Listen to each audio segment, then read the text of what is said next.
Good day everyone and welcome to another When Day Breaks video, this time with the Gate Guardian. This encounter is separate from the main canon we have been developing, so treat this as more of an SCP cross encounter. There will be a continuation to the canon in August with the 682 video. A thank you to the patrons for keeping this channel going, a quick word from today's sponsor, and we'll get started.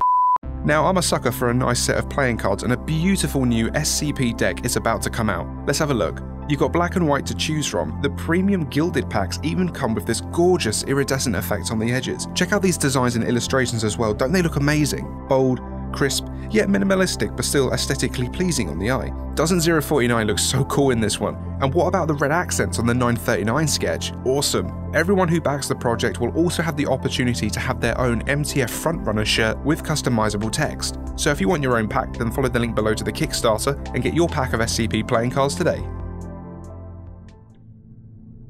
Uriel stood calm and bold before the gate to heaven. Surrounding him on all sides, a wall of flesh probed the perimeter.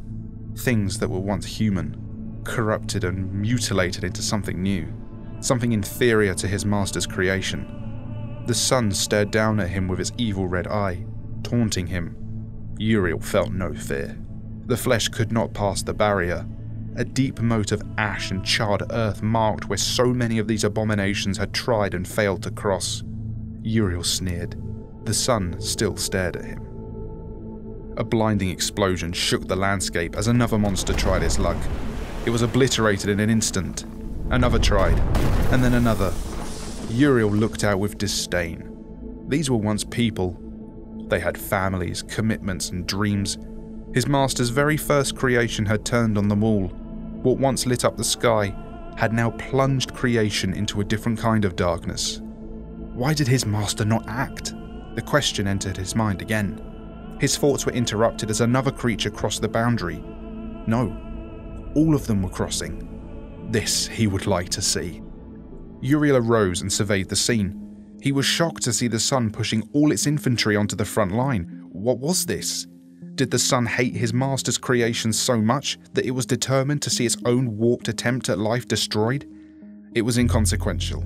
His great sword danced across the landscape, cutting down the flesh in seconds, reducing them to dust once more. Fertilizer for the garden.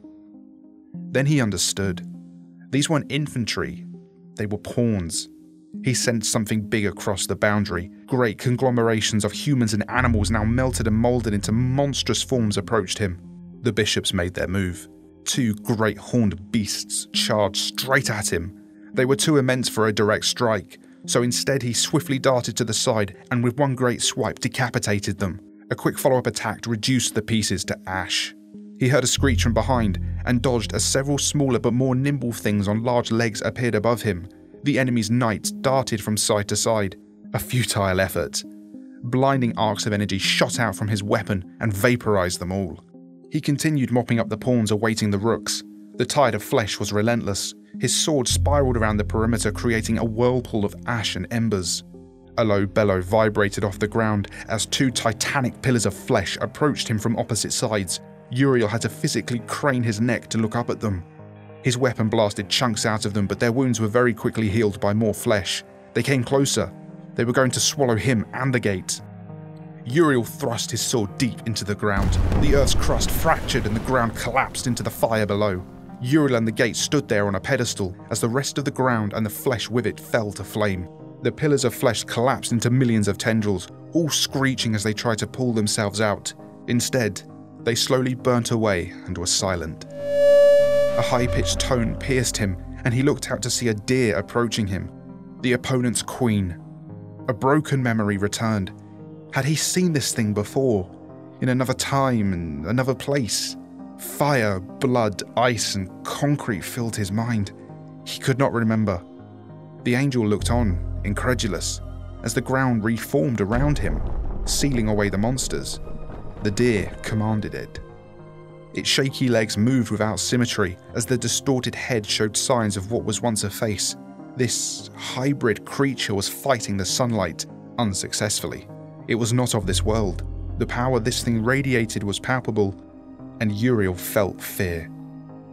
He summoned the legions. His own army lined up in front of him, all looking at this creature that continued to advance. The legions of heaven stood firm, but it didn't seem to care. It crossed the boundary and the first line of angels moved to attack. There was a crack and a flash, and Uriel was shocked to see several large hexagonal grey columns standing where his allies once did. The second line attacked, and a second flash and crack resulted in another line of columns. Uriel ordered his remaining angels back through the gate. They quickly obeyed. He then spun on his heels, took a final look at paradise, and slammed the gate shut. A ball of metallic elements hit him in his back and he went sprawling into the dirt. He quickly recovered and brought his sword around, colliding with another ball that was spiraling around the creature's head. It shattered, sending particles of creation out like sparks. Tiny portals to other realities opened and shut up as the sparks fizzled away. Uriel went to swing again, but the deer fixed its gaze on his sword and it turned to sand in his hands. The thing's antlers pinned Uriel against the gate. Then a mass of flesh rising out of the deer gave Uriel a command. You will open the gate. His one purpose given to him was to guard the gate to the garden, to the end. Uriel reached back, gripped the bars of the gate and began pulling. The gate resisted. He focused his strength and power into his arms, and with a final crack the bar broke free. The blast sent both Uriel and the deer hurtling backwards. Before the deer could recover, Uriel summoned the last of his strength and plunged the bar from the gate into the deer's neck. Cracks of light began to spread across them both before a final flash enveloped everything. The light cleared.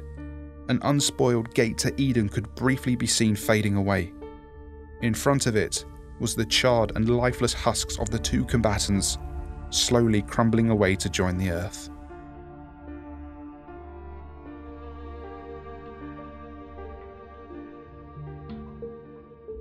And that concludes this When Day Breaks video. As always, I hope you enjoyed this video and be sure to like and subscribe if you did. Big thanks to Dr. Sumerian for looking over this and to my incredible patrons for keeping this channel going. Please consider joining them. And thank you to Rick Trexon, Wings of a Meme, Nicholas, Number of the Yeast, Infinite Tune, Splendy the Tear God, Razman, Guardian of Energy, Luna Wilson and Sam Samuel. Big thanks to the council members Arctoast Kibara, Captain Core Hunter Killer, Tree, Catclone Bane, Monarch, Kikaran Gamma Torn, your local agent Kirik Eden's Gate and Dr. Ironside, and huge thanks to the administrators Andre Bachert, Viger, Kamana, Techno Ninja, GFHD, Man Mana and Deep Dark Pain. Thank you all for watching, I will see you all very soon, and take care.